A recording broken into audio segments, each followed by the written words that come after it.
Welcome back to the MovieBabble Podcast. This week you've got myself, and I'm here with Nick and Brennan as we talk about Mulan, Paramount Decrees, whatever's in the Netflix top 10, as well as some of what we've been watching lately. Remember, you can check us out online at moviebabble.com, and let's just go ahead and dive into Mulan. So Mulan was one of the first movies to get pushed back way back in March. It feels like a couple years ago at this point. But it was due to come out in late March, was supposed to really kick off the summer blockbuster season, and it got postponed here until July. It had taken over Tenet's release date window at one point, was pushed back again, and now it is announced to be dropping for $30 on Disney Plus, which seems pretty crazy that a blockbuster that cost Disney about $300 million is now just going to be streamable the same day that it's in theaters internationally. So we're definitely in strange times, and I'm curious to see what other movies will do this, because we've seen stuff like Scoob or Trolls World Tour, which kind of started the whole Universal AMC beef way back in February. Also announced they did kind of the same thing where they debuted in theaters where it was applicable, but we're also streaming. But I mean, Mulan is such a much larger movie than those two. I'm really interested to see if anything else kind of follows suit.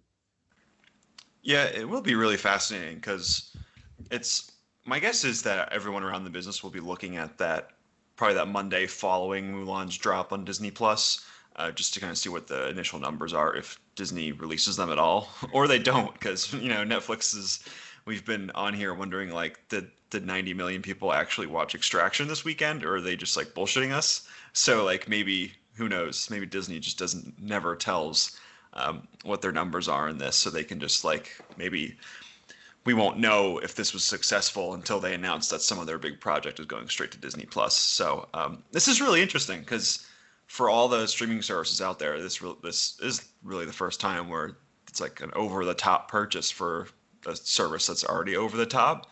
It's kind of weird in that sense, but I'm still wondering if I would actually pay for this. I don't really know. I don't really feel like dropping $30, and maybe this is more of like a family thing. But right now, it's $30 seems pretty steep. I don't know what you guys feel like. Yeah, you know what? Like, this is really surprising to me, because I think when it came to that transition to theaters, movies that were supposed to come out in theaters, just kind of pushing them to VOD. This was not one of the ones I expected. I expected more medium-sized films like Scoob, but this is a major blockbuster, right? I think you may have mentioned it, but $300 million was the budget. It's a big epic. I was looking forward to seeing it in theaters, but $30 now, for me personally, I don't know if I'd pay for this. I think this will be more of a family draw, as you alluded to. So I think it'll be interesting, as you said, if this is successful, will other movies transition here as well? And with theaters starting to reopen around that weekend, worldwide, at least in the United States, I feel like maybe they might get limited releases, but this could also be a way for them to compete with Tenet, which will be in theaters the weekend that Mulan is set to then drop on Disney Plus. So it'll be interesting. I know in the nations that don't have Disney Plus, though, it is going to be in theaters. But it's a weird thing, and $30 is a lot. But I think we spoke about it before we jumped on here. You do get to keep it if you have Disney Plus. You can confirm that, right, Collin? Yeah. So as soon as you basically rent it, I guess you're kind of leasing it from Disney for a one-time payment of $30, and then you can stream it from your Disney Plus account until it eventually just drops for free on Disney Plus, which I'd imagine after like 6 months to a year, especially since that's kind of what they did with Onward, and even with Frozen 2 and Hamilton coming out a year early. I'd imagine it'll be free at some point. Yeah, I don't know. It's definitely one of those things where people are going to have to gauge their interest and their price points and everything like that, obviously, because I feel like we've talked about this before. It's like if something like No Time to Die would be available for $50 on some kind of premium VOD, would you buy that? So I think this is definitely the first kind of instance of that. And it is interesting because you think of, like, I live down here in DC, and then you have cities like LA, New York, and Chicago. If you get 2 movie tickets and you go at kind of a premiere time, it's right around $15 a ticket. So maybe if you share your Disney account, Disney Plus account with someone, I share it with my lovely girlfriend. Shout out to her. But if we go in on this together, it actually becomes kind of reasonable. But I don't know. It's one of those things where it's a high price point, and there's a lot of money for Disney in this.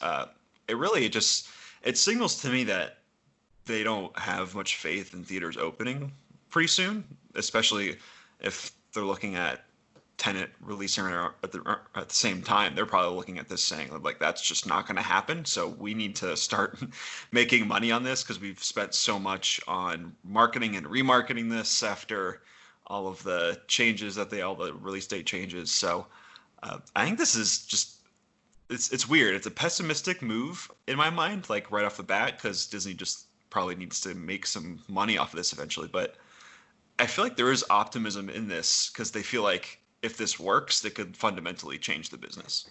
Yeah, so the demographic here is definitely going to be families, and you pointing out there that 2 tickets for you is about $15 a ticket. For me, it's around 12 where I'm at. And if you're bringing out a whole family, you might get the kids' prices and stuff like that. But say just a family of 4, even they go out, it's more than $30 total. So this might actually be really good for them. However, this is definitely cutting out the demographic of, say you have some teenagers that want to go together or friends that want to go together. They're probably not going to be going out and spending $30 for this on Disney Plus, but it is a very fiscally kind of a responsible and even a good overall purchase for families. $30. Just kind of thinking about it more does make me kind of understand this figure of $30, but it's definitely cutting out a demographic of teenagers and just people who aren't going to see movies with their families. I know for me, as someone who normally pays like the $20 for AMC stubs a month for my movies, I'm not really looking to drop 30 on Mulan. But I think also that just comes from the fact that, I don't really have a strong attachment to the original, which is really what sells these Disney remakes. Like I wouldn't pay $30 to go watch the Beauty and the Beast remake from a few years ago either. But yeah, I definitely understand why they're doing it. And I think the price tag gives them some options because you have people that aren't going to want to drop $30 to see it on Disney Plus, but when theaters in the States do open back up, then you still have kind of validity to go and put it back in theaters because there's still going to be people that haven't seen it yet but are fine dropping $10 or $15 on it instead of 30 to go watch it on the big screen. Yeah, that's definitely, I think all of this is fluid, and especially because Disney Plus is only here in the States, that I think it's just behooves Disney just to be as just reasonable and just keep all options like possible throughout this, because it's just like everything during this time, it's just really weird. Just figuring out anything and all the logistics behind this, I'd be pulling my hair out if I was somehow the lead of some studio. That'd be a terrible business decision by them to let me do that. But yeah, I really love Mulan, the original. It's one of my favorite animated Disney movies. I haven't seen it in a really long time, but I watched it so many times as a kid.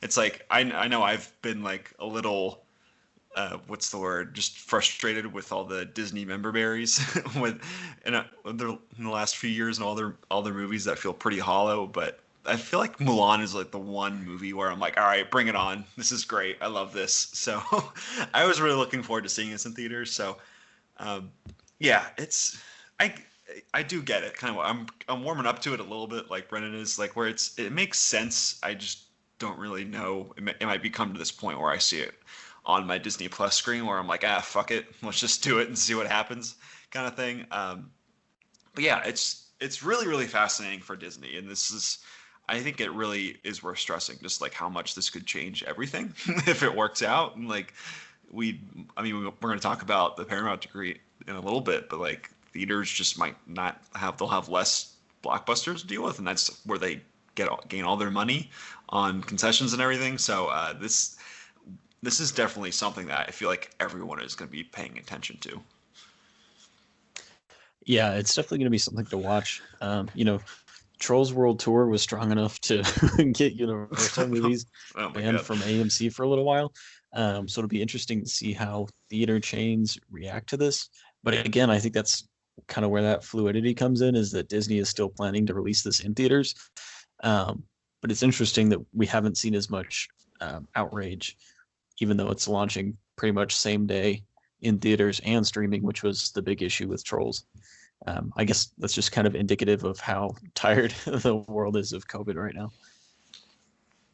Yeah, and it comes off the back too of, there was the announcement last week that theater chains are basically, they're reducing their window of just, you have to keep your movie in theaters for down to 17 days.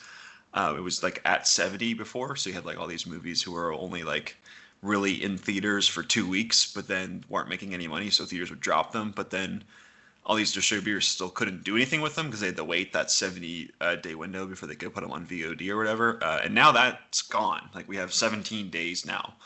So I imagine there's going to be a lot of those mid-budget movies. Like, I keep thinking of a movie like The Way Back, which came out in March, right before COVID destroyed everything. I feel like that's a movie that would have done really well in this hybrid system where it's in theaters for a couple weeks and it goes to premium VOD after that. But yeah, this is just another, I feel like it's another nail in the coffin of theaters. I mean, they're going to be around in some way, one way or another, for, I feel like, a pretty decent amount of, a few more years maybe. But this is just, it's just, there's so much change, and I feel like it's just brought on just because they're also desperate for getting cash flow, and AMC had to basically refinance all their debt, I feel like a week or so ago, and all that. So yeah, it's just, I feel like this is just another news point in like a long line of these, and more to come. Yeah, it's definitely something to watch. And we were watching Tenet for a while, and they seemed to have figured out what they were doing. But now all eyes are on Mulan as well. So we'll see how the movie turns out financially, and whether or not it's actually a solid remake, whether it joins the like 2 Disney remakes that were actually rewatchable or not. But yeah, kind of on a similar note, the Paramount Decrees have been abolished, which is a little startling. So just to kind of give background on that, back in old Hollywood, up through I think like 48 or 49 is when the decrees took effect. It was in the studio system, so the studios, which at that time the big ones were like RKO, Warner Brothers was pretty solid, MGM. Controlled everything. So they produced, they distributed, they owned the movie theaters.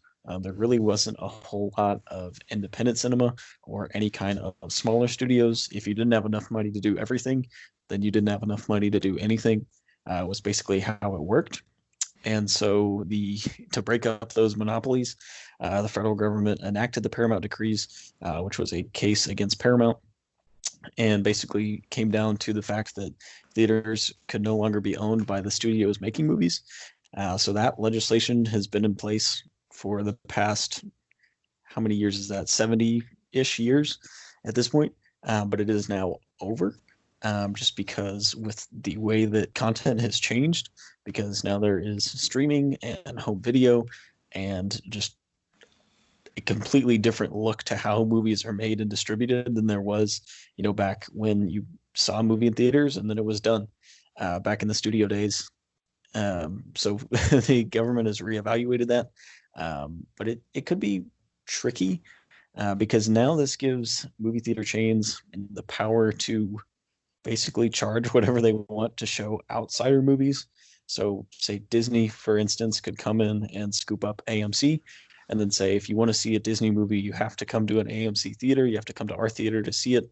And if, some smaller studio like Blue Sky, or I guess they own Blue Sky now, if some smaller studio like Bad Robot comes in, and J.J. Abrams is like, hey, I got a great idea for a new Star Trek. And they're like, okay, well, we're going to take 70% of the tickets because you're going to use our theaters. So it could potentially give the studios that are already in power a lot more power over what movies are being made and distributed. And it could also really crush independent cinemas or independent movies, which already struggle to get into theaters. But it could kind of crush the leverage that they have to get theatrical releases. Yeah, it's pretty scary stuff from my perspective. It's tough when I look at this. For me, it just always, when you hear news like this, just seems to point towards the further polarization of what is shown in theaters. So yeah, like we might see Disney like buy some theater chain or some point. I know Amazon was rumored to buy theater chains for a while there the past few years, so we'll see. I think that's definitely going to happen. I mean, you have like Amazon or like even like Apple, who's now creating content. Like they have so much money, like they could easily buy one of these and do whatever they want. So yeah, it kind of feels like it's open season in a sense, but it really feels like to me where this news is kind of pointing towards at some point. I mean, this has kind of been the writing on the wall for a while, but this just furthers it where it's going to be, you can go to the theater, you can go to your crazy big $300 million movie, or you can go to your little indie theaters. I think that's like probably the few places where like all of these like random distributors will be able to show their stuff. They'll have like your landmarks or things like that where they can just go there and show your really tiny $1 million movies, and there's going to be nothing in between, and all those movies might end up on streamers somewhere. That's kind of how I see it. But yeah, it's I don't really know what to make this. I feel like it's kind of one of those things where so many different things could happen. It's really tough. Yeah, so Collin, you explained it pretty well, so I won't really add too much to everything there. But I think this might be something that it'll take a few years to actually see if there are any developments in regards to this. I feel like obviously right now with COVID, everything's up in the air. And then also, I just don't know if any studio would want to move in on that right away. So I feel like this is something that we'll probably have to wait a few years to see if there are developments with this. Yeah, and I think it's just really interesting timing because they first started talking about this, I think a year and a half ago, when the Department of Justice kind of announced that it was taking another look at abolishing the Paramount Decrees. But now you're at a position where a lot of the theater chains are weak and could potentially be looking for a buyout, whereas companies like Disney or Apple, like Nick said, that just have unlimited cash could come in and buy a theater chain for a very undercut price and basically get a bargain to go ahead and go through with this now. So I obviously, unless you're into that pandemic conspiracy, I don't think COVID was planned for theater takeovers, but it's just interesting timing the way that it all lined up. Yeah, it's just, I mean, that's what happens when businesses can't run for, what is it, we're in our 6th month now, which is just crazy. Like they have to be able to run and pay for lighting and air conditioning and all that stuff and just all of their rent and whatnot. Like this stuff adds up, and it's just another thing. I think I definitely agree with Brennan where it's like we will probably have to wait a while before this really happens, because I think it seems like AMC and Regal and Cinemark and all these are really want the opportunity to be able to reopen and just see what happens. And I think a lot of them are pointing towards like a possible surge back to theaters because people are just so excited to go to them again. And maybe that's possible, but yeah, we're seeing like margins being pinched even more over the years at theaters. So it probably will get to the point where whoever, I don't know who runs AMC, but he made those weird mask comments a few weeks ago. But that guy might be like, hey, this really isn't that profitable anymore. Apple, do you want our stuff? And they'll be like, yeah, sure. We own everything else. This is great. So yeah, that definitely kind of seems where we're headed at this point. It's pretty crazy. Yeah, and I don't think it'll be very doom and gloom like, oh, the studios are going to take over again, because the movie landscape has changed a whole lot. So, back when these were put into place, you had like 1 or 2 screens per auditorium. You probably didn't have more than a theater, maybe two or maybe a few in the larger cities, but most cities probably just 1, maybe 2. So there wasn't nearly as much space. And now that we have streaming, Netflix has kind of been distributing their own content for quite a while. There's much more of a platform, and I think there's much more of a hunger for the smaller movies that I think we'll just see more of them kind of shift towards streaming, which we kind of are seeing already as well. So yeah, that is the doom and gloom of the Paramount Decrees being abolished, and so we'll see what happens with that. But fortunately, Netflix is here to continue to be the biggest monopoly ever made, just consistently. So we're going to take a crack at their top 10 for this week. So in the number 1 spot was Work It, The number 2 spot was Dennis the Menace, followed by Jurassic Park at number 3, Mr. Deeds at number 4, National Security at number 5, Acts of Violence at number 6, Malibu Rescue at number 7, Latte and the Magic Waterstone number 8, The Kissing Booth 2, Nick's favorite at number 9, Stop. and The Lost World, The Lost World Jurassic Park at number 10. So I was a little surprised to see Dennis the Menace up there, but I'm also more surprised. I think this might be the first week that we don't have a single Illumination film up in the top 10, because normally it kind of flops between The Lorax, Despicable Me, or How the Grinch Stole Christmas. But there's not a single Illumination film up here this week, which I think is just, it speaks volumes. Yeah, thank God, right? It's like I feel like every single week when we look at this top 10, it's like, oh yes, pencil 4 in for these 4 animated films. And then it's like, oh yeah, and then whatever Netflix came out with that week. So it's interesting. It's definitely a weird list this week, but I think that just shows Netflix had a lot of really interesting and eclectic stuff on August 1st. So really interesting. Yeah, and then I think the other thing is with Jurassic Park 1 and 2 being on there, Spielberg has weirdly been the box office king of this past summer, just because most of the drive-ins are flocking to older hits of the 70s, 80s, and 90s, and there's pretty much one guy who was churning out probably 60% of them, and that was Steven Spielberg. So like Jurassic Park, Indiana Jones, E.T., Jaws have all been really big at the drive-in box office, so I'm not too surprised to see them jump up onto the Netflix top 10, just because Netflix did just get these from Peacock. It was one of Peacock's selling points that they had the Jurassic Park movies, but then they quickly lost those after the first month. But they got Harry Potter from HBO, which HBO had like this mad scramble right before HBO Max launched to get Harry Potter. So it's an interesting thing to watch all these properties shuffle around streaming services when everybody's trying to compete with the movies that the other guys just had or will have in a month or two.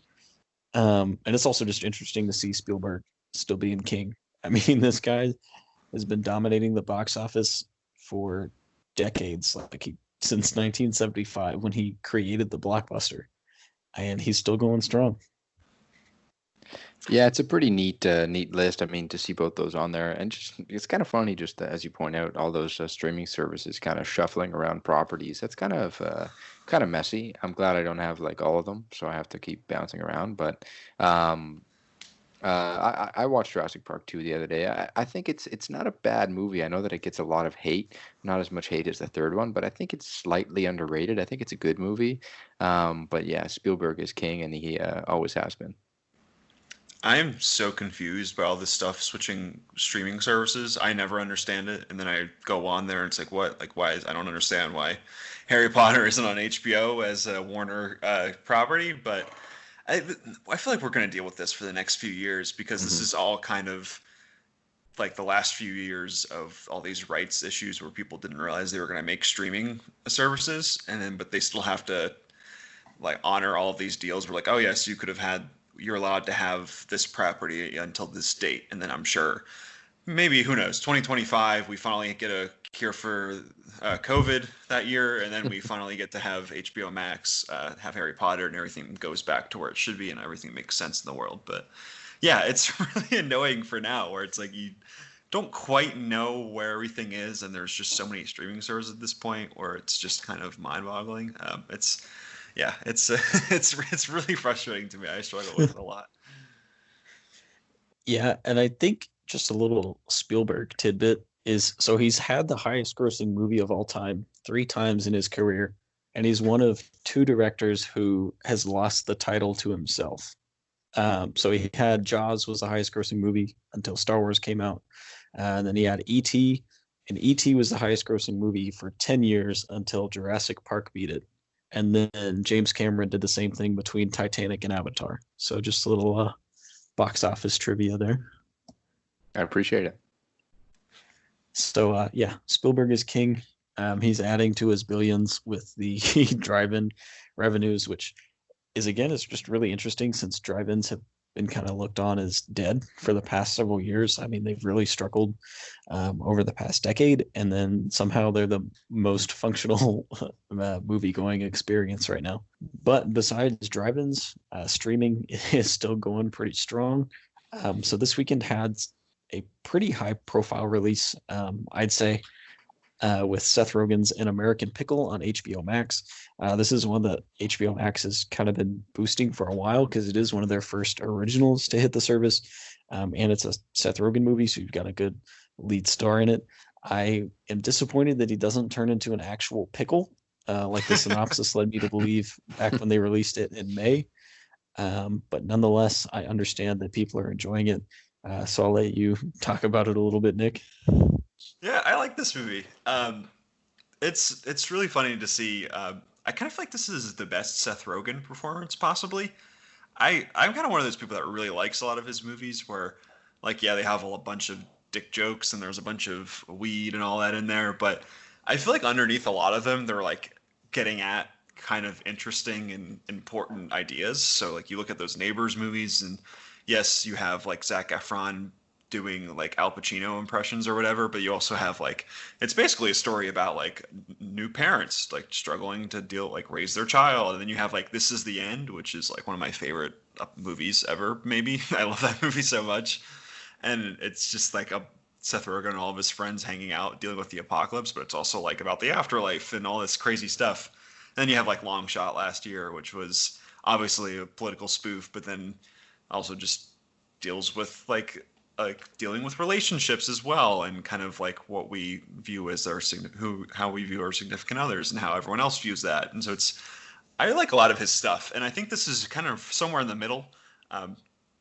So I think he's terrific in it. Obviously, he plays the two roles where he plays the guy from the 1910s, Herschel Greenbaum, and then he plays his great grandson, I believe, Ben Greenbaum. And it's one of those few movies where when a person plays two roles, it's not distracting. I feel like when we watch all these movies and it's like you're just focused on seeing the person play two different roles, and like you're looking for all the seams and like where they put stuff together and where they did green screen and stuff like that. But this is actually done really well, and they're two very distinctive characters. So I think Seth Rogen does a really good job with it. But other than that, I think this movie is kind of like word soup in a way, where it feels like it's trying to be like 5 different movies. Because it's like at the beginning, there's like this big fallout between the two of them. And then so Herschel Greenbaum's like, no, I'm going to go make my own pickle business and be the American dream. And you're like, cool. So this movie's about capitalism. And then he starts to like make like a weird run for office. And then he goes on Twitter and starts saying these awful things because he's from the 1910s, which is pretty funny. And then it becomes like this whole political satire. Then it becomes like this weird border patrol thing later on in the third act. So it's very strange in that sense, and I feel like ultimately it falls on, hey, like it's all about family, which is a little frustrating because it has like so many weird and fun things in it. But I like this movie. I think Seth Rogen's terrific in it. Like I said, I think it's one of his best performances in his career. But other than that, I feel like it's a really good streaming watch where you don't really have to be paying attention too much because it's changing it like its own plot so many different times, where you're just kind of here like, oh yeah, look at this fun like repartee with these two guys going back and forth to each other, basically played by one guy. So yeah, I would recommend this movie. It's pretty good, but nothing like worth going crazy about. But yeah, it's weird that it's one of the big time releases we've seen in a while. Yeah, I haven't really heard anything about this until last couple of days, but I'll definitely keep my eyes out for it. It sounds quite good.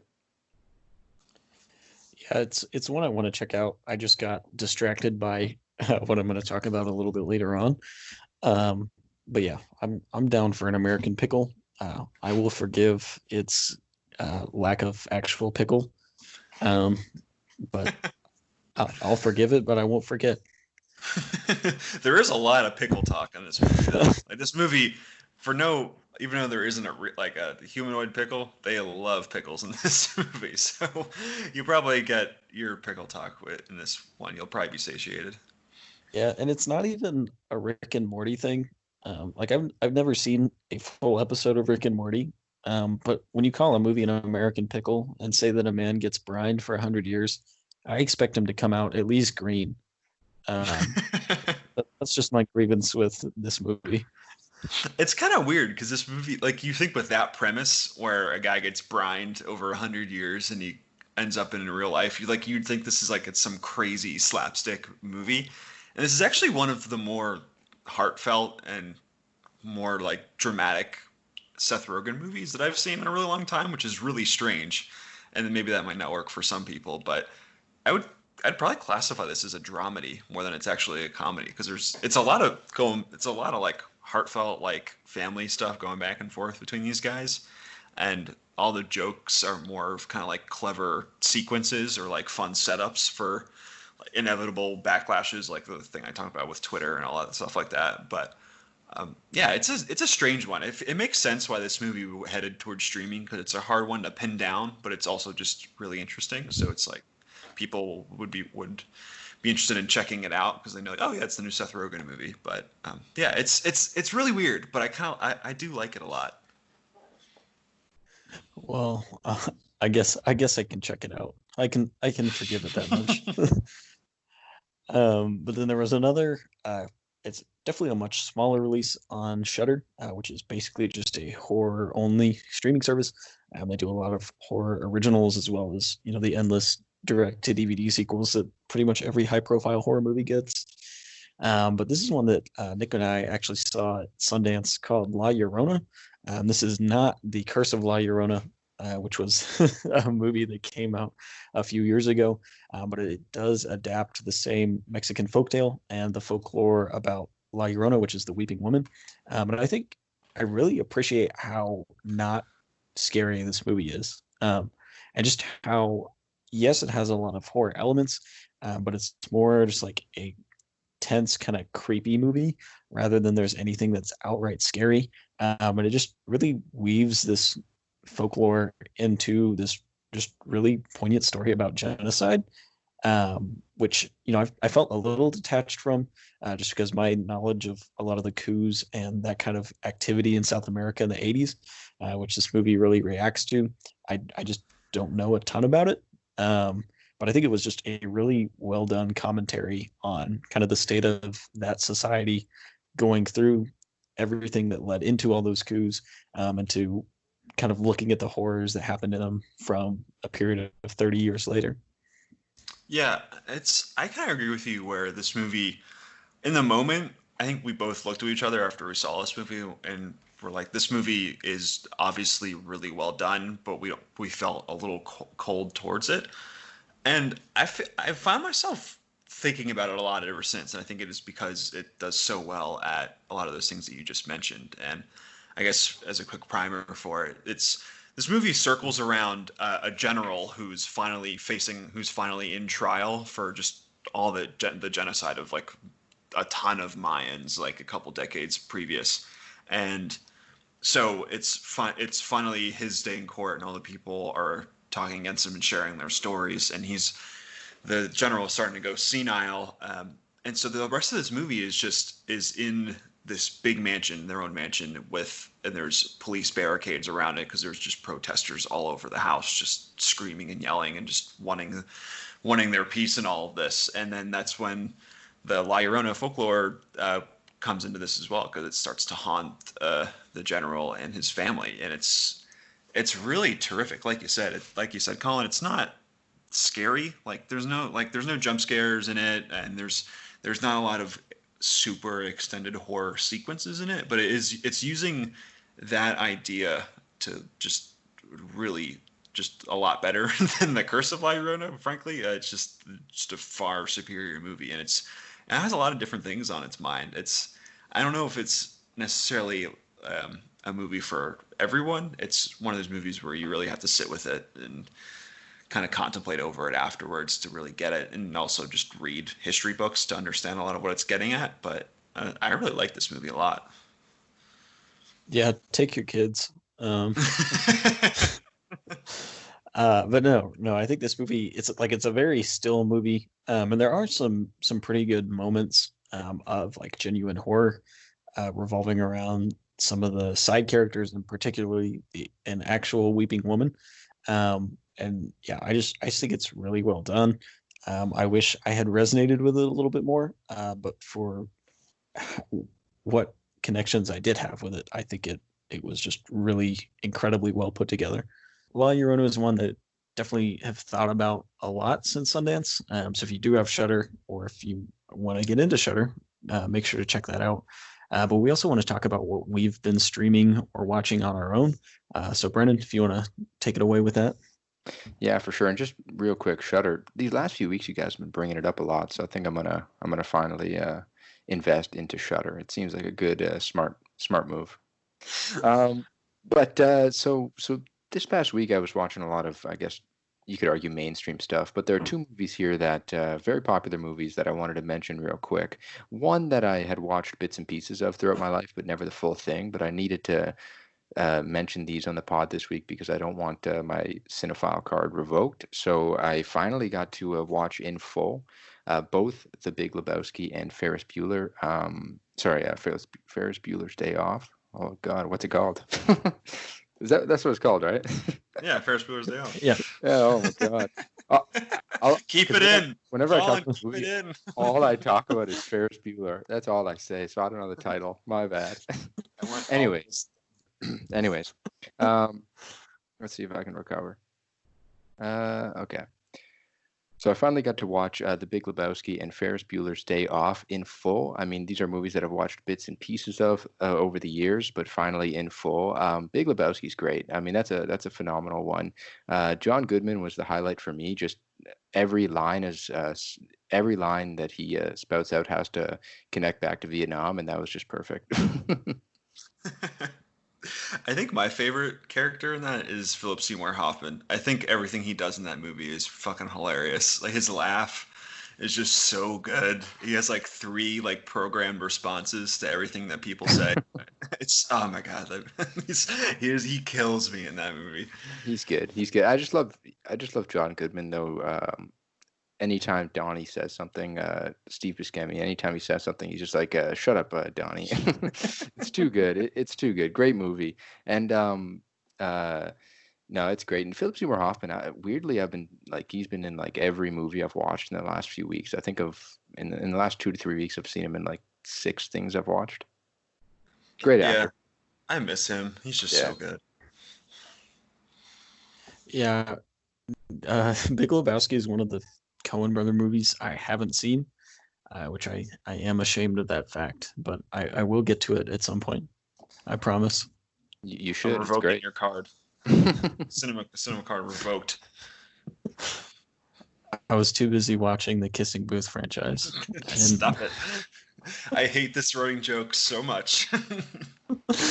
You and Spencer on Twitter are just like the bane of my existence right now. It's all you do is bring up the Kissing Booth, and I just want to forget about it for the rest of my life, until I have to watch the 5th one. The 3rd one's set for 2021, so it's coming. Oh my god, just killed me. Yeah, Ferris Bueller's Day Off is a movie that like I grew up with a lot, but I haven't seen it in quite a while. But it's something that was just like, if it was on TV, somebody in my house was going to put it on. So it's definitely a classic favorite of mine. But then I was also pretty mainstream this last week. I didn't have a ton of stuff that I watched, but I did take an entire day to watch all 3 Lord of the Rings extended editions on Friday, which was like just 12 hours straight of Middle Earth.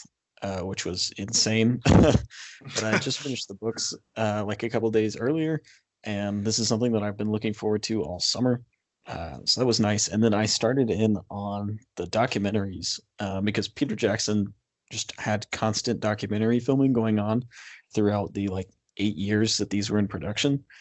So there's like 30 some odd hours of documentary footage that's available. And I started off into those, and it's just crazy how much work went into even just the smallest things. From like, they found people who'd been drawing pictures of what they thought Tolkien was talking about in the books ever since they came out. They brought these guys on set. They found like actual swordsmiths that they put full-time staff for like 3 years They made like millions of chains for chainmail, just like thousands of different feet and ways they had to move just makeup and special effects forward. They had miniatures of sets that were the size of actual sound stages. There's just, I think we appreciate Lord of the Rings a lot as a society, but I don't think we appreciate it enough just as being kind of the last push of epic movies before everything was done with computers, which weirdly Peter Jackson was like instrumental in that shift as well. But just all of the actual physical creativity that went into putting these movies together and kind of making them the most epic of any epic you could imagine. Yeah, I love behind the scenes docs like these because I feel like we always get into the mode of we think auteur theory and every decision is up to the director and this it's all their fault and this is so stupid, and then you see stuff like this where it's they had to make 1,000 decisions like every hour and you realize how hard it is.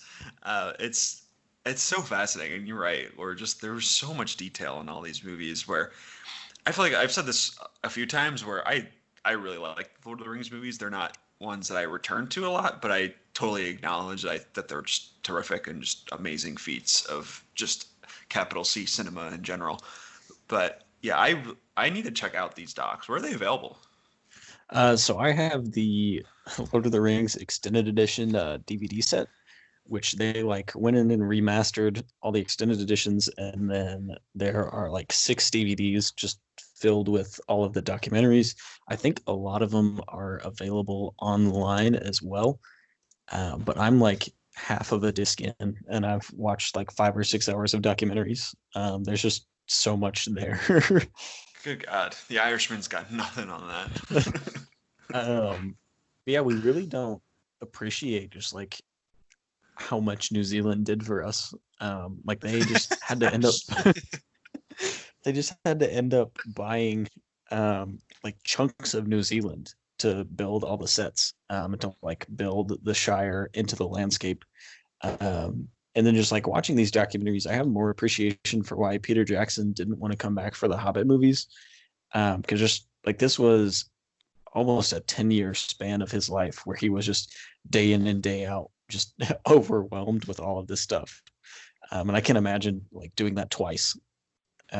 So I always felt sympathy for him for having to do the Hobbit movies, but now I feel it even more.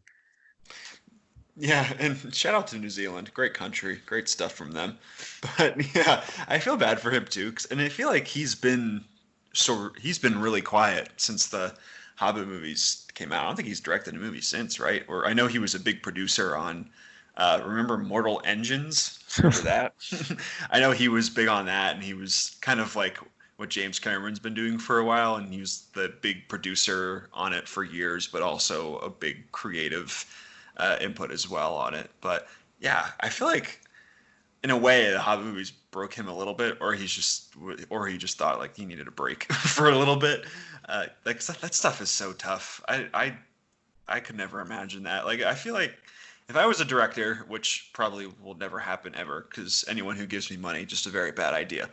But I would just never even think about doing those movies. Who knows? Maybe like you see the checks and then you're like, all right, sure, let's do it. But Yeah, it all looks so hard to me. and I think that's kind of where he's been since the Hobbit movies. So he was the driving force behind They Shall Not Grow Old, which like he put a lot of money and his crew together to restore all that footage and color everything and sync audio. So I think that's kind of what he's moved now that he made a ton of money on the Lord of the Rings, but I know they paid him out the ass for the Hobbit. So I'm imagining he's just using all that money to do stuff he actually wants to do now, since he spent 20 years trying to bring Middle Earth to life and only enjoyed the first half of it. Yeah, there's a couple of those directors now where it's Zemeckis and even Spielberg and obviously Cameron, where they've kind of conquered everything. I feel like they've done basically all that you can do really with this. So now it's a matter of how messing with all these like technologies and stuff like that. You see Cameron like trying to revolutionize 3D and whatnot for whenever Avatar 2 comes out, maybe 2030, I don't know. But there's just like Zemeckis, he's doing like remember Welcome to Marwen? He was just messing around with Steve Carell as a doll or whatever that movie was. I can't even remember. But yeah, there's just all these guys where they've done everything and they've worked on the biggest movies, and now it's just like, well, I kind of just want to do what I want to do, and they're all fascinated by moving everything forward. And I don't really know if any of them have been successful at all, but I think it is fascinating. I feel like it's one of those things where it's like, well, none of this other stuff interests me. I want to try something new and something that will allow me like the most creative control possible, because I'm sure like all of this is just talking in meetings day after day to all these producers who are giving you all this money and answering for all your creative choices, and that's just maddening. But yeah, I don't blame him. It seems like it's hard. Yeah, and I think he's really underrated as just like how much he's pushed technology forward. So I think when you think of technology pushers, it's like George Lucas and Spielberg are kind of the obvious ones, and James Cameron, especially since Avatar. But like Peter Jackson really he used all of his first round of Lord of the Rings money to just beef up Weta Digital, which is the reason why everything's on computers now. Because King Kong was just such a demanding movie that they had to push the technology forward just decades. So props to him for that, for in turn ruining every big budget action movie after that. But it worked out once. It is funny though, because when you think about his early career and he was making all these gross, super low budget like puppet movies, like there's like that Meet the Feebles movie, and there's like that Dead Alive, which I think is NC-17, is just like really disgusting. So it is funny, just humble beginnings, I guess. It's really cool. I'll be diving through those documentaries for probably the next week or so until I go back to school. But yeah, that's what I've been watching. Yeah, and so I guess I've been kind of picking up with just more recent releases. So the movie I wanted to talk about was She Dies Tomorrow, which is Amy Seimetz' new movie. And she made another movie before, which I haven't seen, but she's directed a lot of TV. You know, she's done a lot of Atlanta on FX, and she's been an actress in a ton of things. And really, I feel like the one thing I know her from is the Pet Sematary remake that came out last year. That's like the one thing I've seen her in, which is really bizarre because that movie's just a big ball of nothing. But after watching this, like, she's just an incredible director. She Dies Tomorrow is one of those movies where you might see like a Google review, like, which are just hilarious to read if you never get the chance, where it's like you see like a review for The Witch and it's like nothing happens in this movie. This movie's stupid. And I feel like She Dies Tomorrow would be a lot of the same. Or you haven't checked these out, but it's a lot of people just staring off into the distance and like pondering their lives. So the idea of this movie, and I don't want to say too much about it because I think it's really interesting to just experience, and you don't really know where it's going because it's kind of, it doesn't have I don't even know if there's a main character to this. Well, I guess there is, but it kind of moves all over the place and it's really interesting in that way. So I don't want to spoil it, but basically there's this one girl who wakes up and she just has this overwhelming sense that she's just going to die tomorrow. And she doesn't really know why, but when she tries to explain it to people, she just says like, hey, it's happening. Like, I'm not crazy. Like, this is just what's going to happen to me. I'm going to die. And then it progresses from there and it becomes a little bit of a bigger issue. And I'm trying to say my words carefully here because I think it's really cool to see what happens here. But yeah, this is kind of one of the most 2020 movies. It's just that you see all of like the crippling fear of dealing with a virus in this world in this movie, and also just the crippling fear of not being able to get out of your own head and thinking all these terrible thoughts and what this can do and how it affects other people.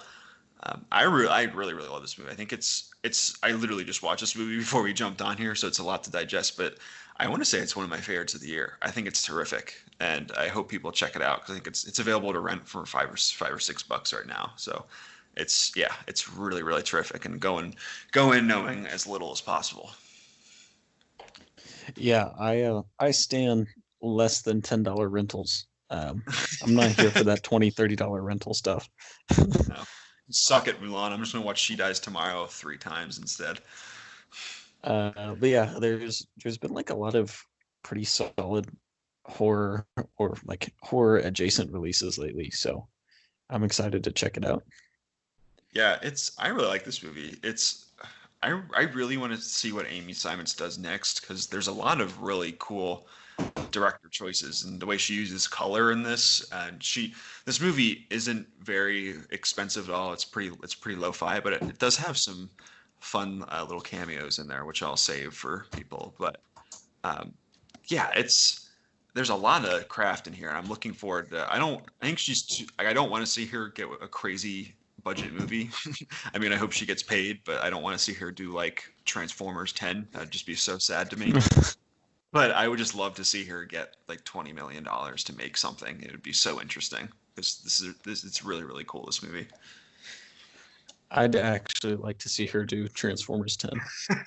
Maybe it would be pretty good. Who knows? Just not Michael Bay, and it's fine. But yeah, that's what we've been watching this week. What's going on with Mulan and the studio system. So it's definitely an interesting time, and we only have a few more weeks until theaters somewhat open back up. Tenet, New Mutants supposedly is still on the horizon. So we'll definitely be looking forward to those, and we'll be back talking about what's on Netflix, what we've been streaming, and much, much more. Remember, you can always check us out online at MovieBabble.com.